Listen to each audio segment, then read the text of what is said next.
We're on air already. We're on air.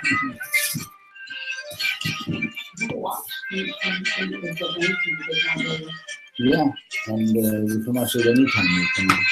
It gets okay. Well,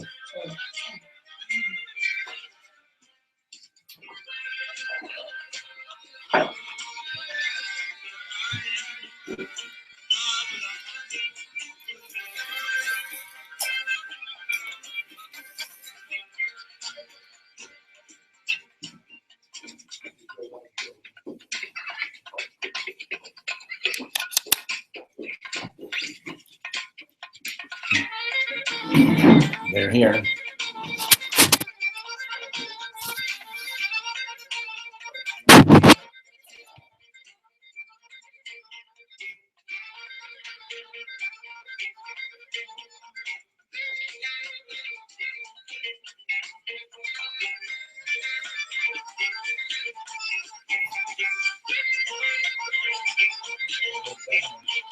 Hi.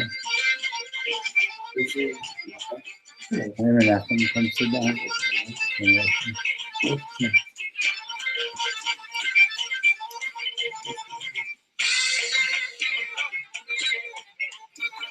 Did you get the video working? Yeah. So, good. I could go back to Ginot now.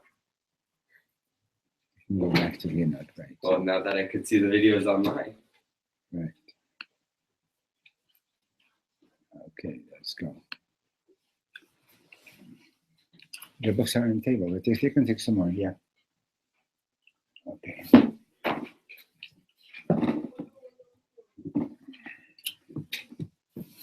You remember Tova?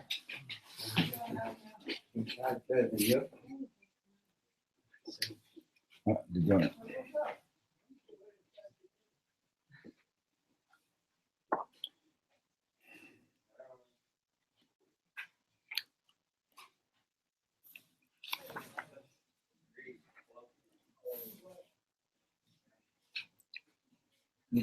Hey, Lydia, how are you?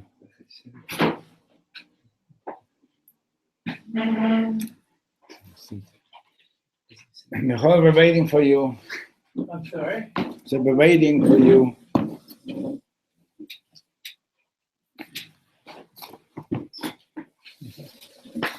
Okay. You gotta move the table like that. Otherwise, No. You don't have to. yes, you do have to. Okay, that's good.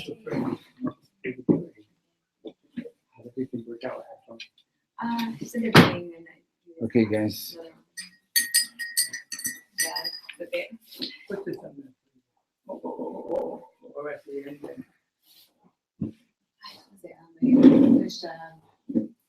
Saved it and everything. You see, you saved it now. Yeah. Thank you.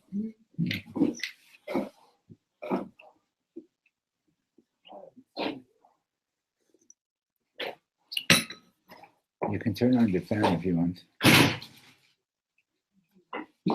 Put on number one and make it, and also the number one and also the red button. And no, you didn't. That's number 3. Number 1 and the red button. Okay, good. You know, I'm old enough to say these newfangled things, you know.